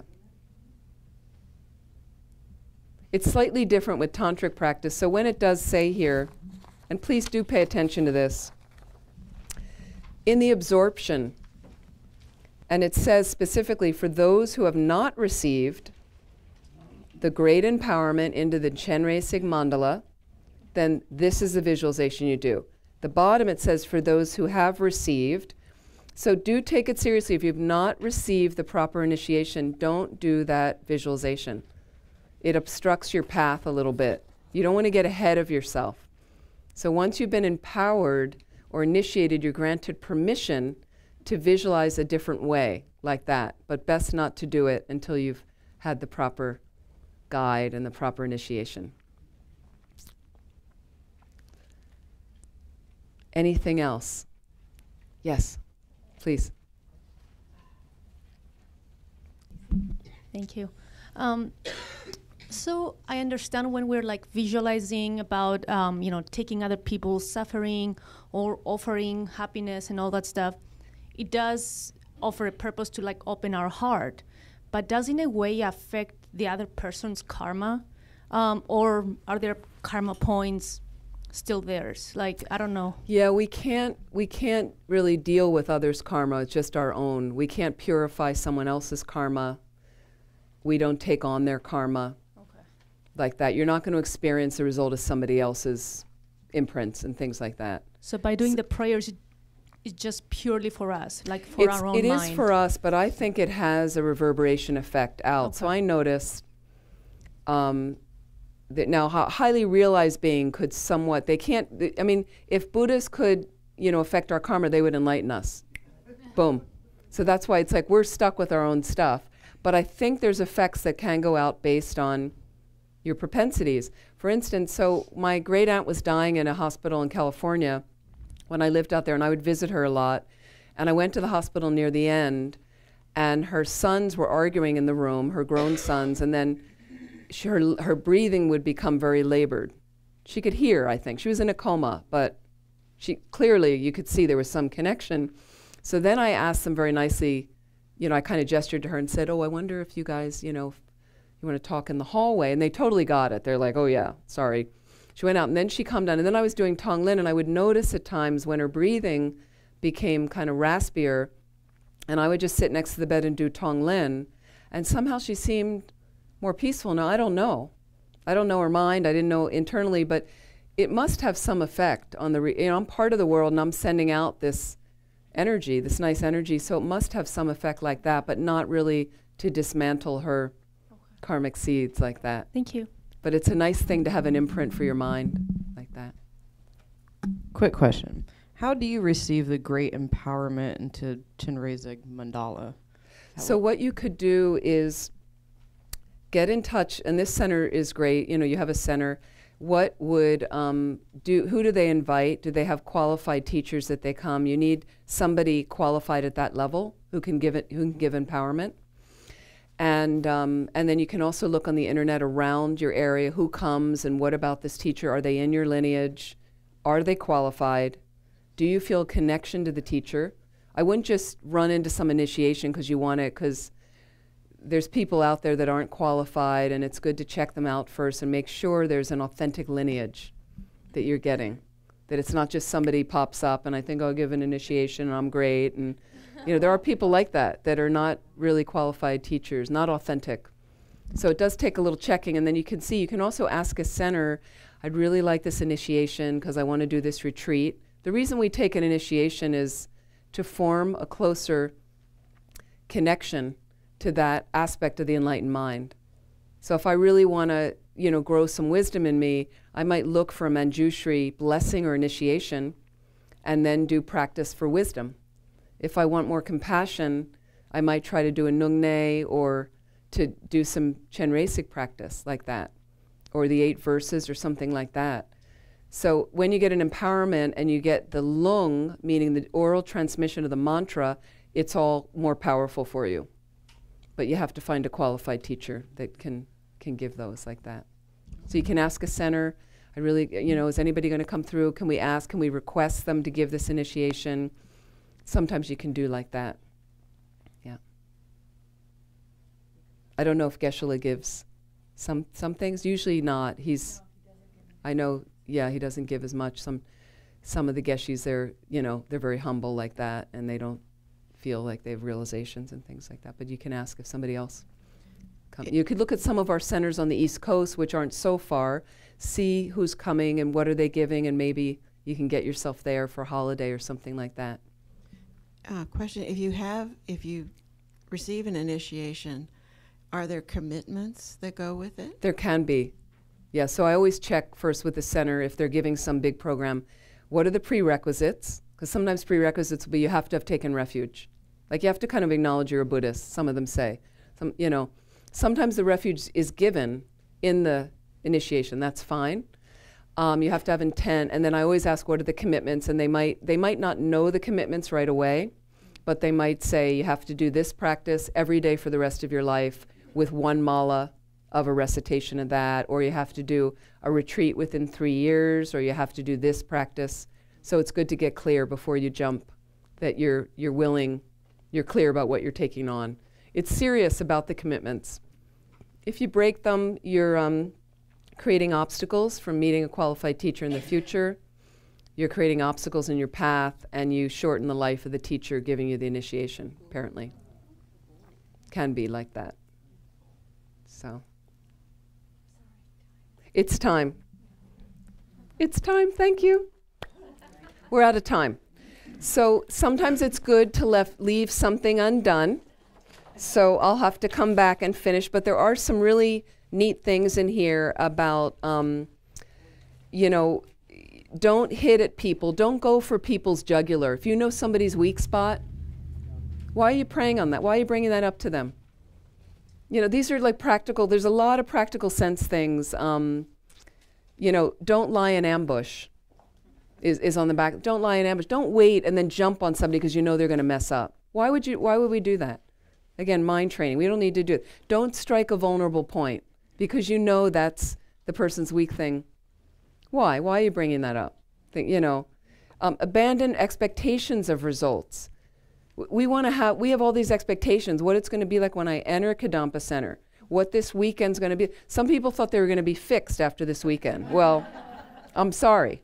It's just, don't have expectations like that. Even if you're meditating, and some of us that have done a lot of retreat, sometimes we compare notes, and occasionally in retreat you're having a good experience. Something's happening. And I used to joke with a friend because I'm so American, and I'd said, you have all these old sayings in your head, and I said occasionally, you're in retreat and it seems like all systems are go, and you suddenly you feel like it's working, and then in the back of my mind there's this little, we have ignition, I'm like, okay, the rocket is taking off, and it's just funny. So, but then what happened is I didn't want to then have an expectation every time I sat again that was going to happen, because then it becomes another obstacle.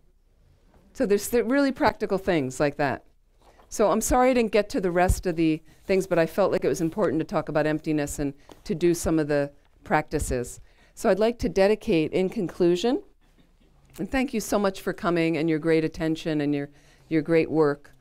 I would like to go to page 235 in the Gold Prayer Book, and I'd like to take whatever positive energy we have dedicated, that we have created here, the merit, I'd like to dedicate it to our being able to really work with all these mind training tools of the 8 verses and the 7 points, and any other mind training texts we come along, that we can really traverse this path to full enlightenment, as then we're really unlimited in benefiting all living beings. I'd like to dedicate to all the beings on the planet who need additional healing. May they receive it immediately, completely, and for peace in all world systems, instantly. Page 235, due to the merits of these virtuous actions, may I quickly attain the state of a Guru Buddha and lead all living beings without exception into that enlightened state. May the supreme jewel bodhicitta that has not arisen arise and grow. May that which has arisen not diminish, but increase more and more. Just as the brave Manjushri and Samantabhadra too realize things as they are, I too dedicate all these merits in the best way, that I may follow their perfect example. Page 244, Long Life Prayers. For His Holiness the Dalai Lama and Lama Zopa Rinpoche. In the land encircled by snow mountains, you are the source of all happiness and good. All-powerful Chenresig Tenzin Gyatso, please remain until samsara ends.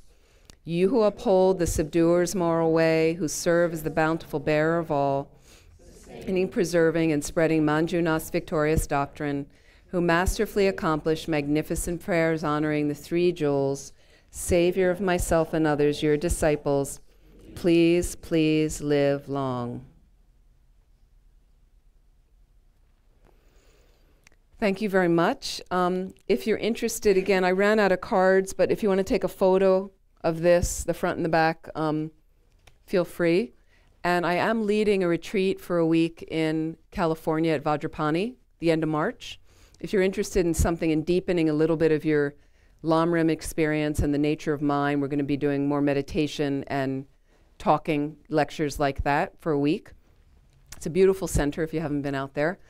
And there are some other retreats I think I'm leading through the year, maybe on the East Coast, maybe in New York. And if you want some information about the pilgrimage, there'll be some more things coming up like that. So thank you so much, and look forward. And please be happy and be kind, and I hope to see all of you again. Thank you very much. And if we can turn to page 100 in the Gold Prayer Book. Go ahead. For the short mandala offering. Sajipuki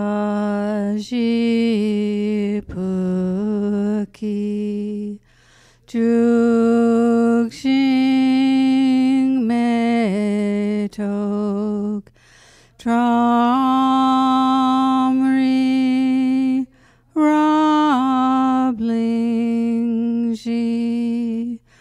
Ni Degen Padi Sangye Jingdu Mikte Ua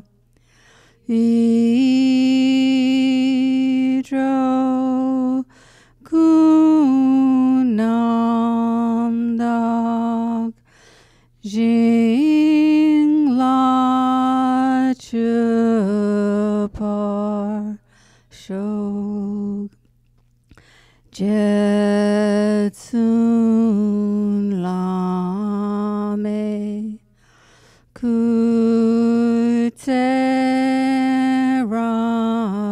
Rabten Jing Nam Katrin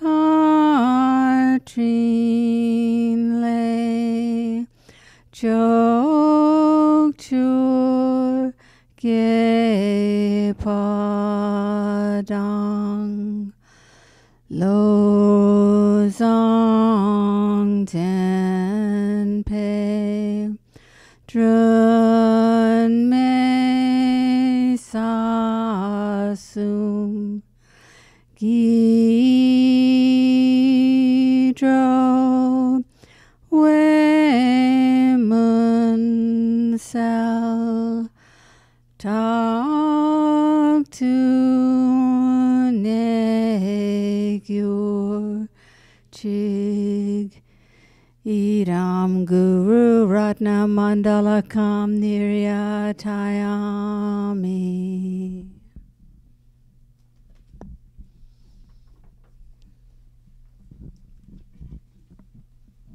And on behalf of Kadampa Center and all of us here, I want to thank you very much.